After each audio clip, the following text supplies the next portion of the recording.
Dans cette capsule, nous aborderons le sujet de l'assistance RCR Real CPR Help de Zoll. Assurez-vous d'avoir préconnecté vos électrodes lors de votre inspection de début de corps et d'utiliser des électrodes munies d'un accéléromètre tels que les CPR StatPads et les Unipads. Real CPR Help de Zoll vous offre une rétroaction en temps réel de votre performance en RCR par le biais d'un tableau de bord qui sera affiché à l'écran. Effectuer RCP.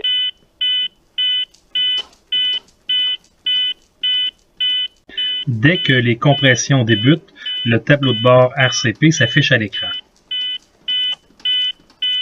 Vous avez donc accès à une rétroaction en temps réel sur votre performance en RCR.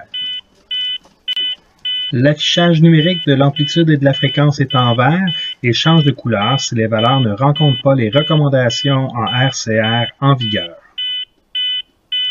Ici, les compressions manquent de profondeur, manquent d'amplitude. Vous pouvez donc constater que la valeur numérique s'affiche en jaune. Rapidement, des messages vocaux et textes viendront attirer notre attention. Appuyez plus fort. Appuyez plus fort. Vous devrez faire le nécessaire pour corriger la situation. Dans ce cas-ci, la vigueur des compressions a été augmentée.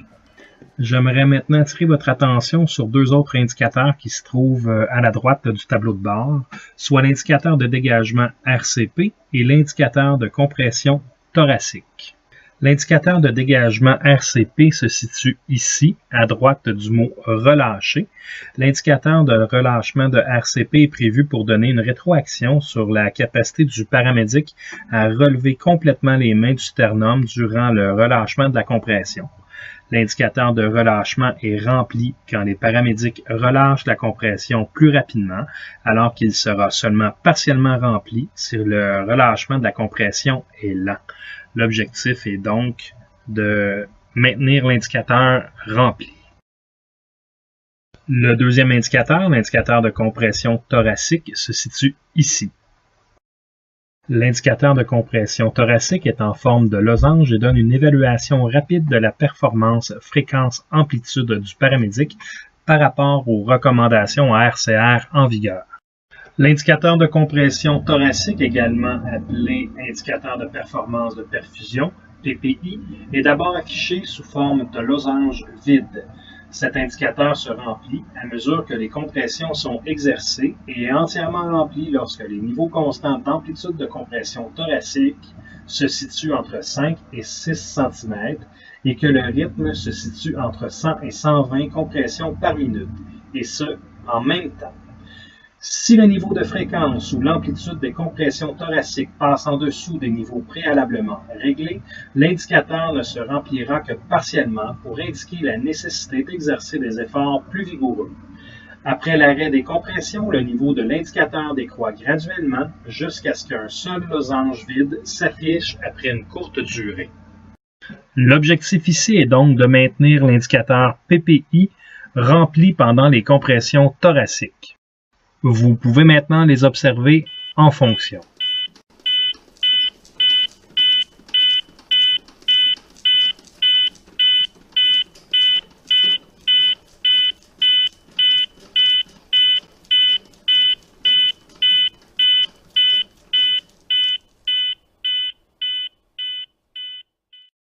En plus de ces éléments, l'unité X-Series affiche un compte à rebours pour indiquer le temps restant en minutes et en secondes dans l'intervalle RCR que vous êtes en train de faire.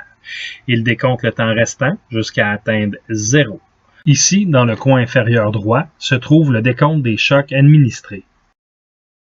Le dernier élément à aborder de l'assistance RCR est l'affichage de la durée d'inactivité de RCP. Cet affichage indique le temps en minutes et secondes qui s'est écoulé depuis la dernière compression thoracique détectée. 3 secondes après l'arrêt des compressions, la durée d'inactivité s'affiche. À la reprise des compressions, la durée d'inactivité disparaîtra de l'écran. Voici le compte à rebours tel qu'il s'affichera dans le tableau de bord RCP. Cette situation surviendra lors de vos insufflations, lors de votre séquence d'intubation et lors de l'évacuation. Vous devez utiliser l'affichage de la durée d'inactivité de RCP pour minimiser le plus possible l'interruption des manœuvres et optimiser votre duty cycle. Le voici en fonction.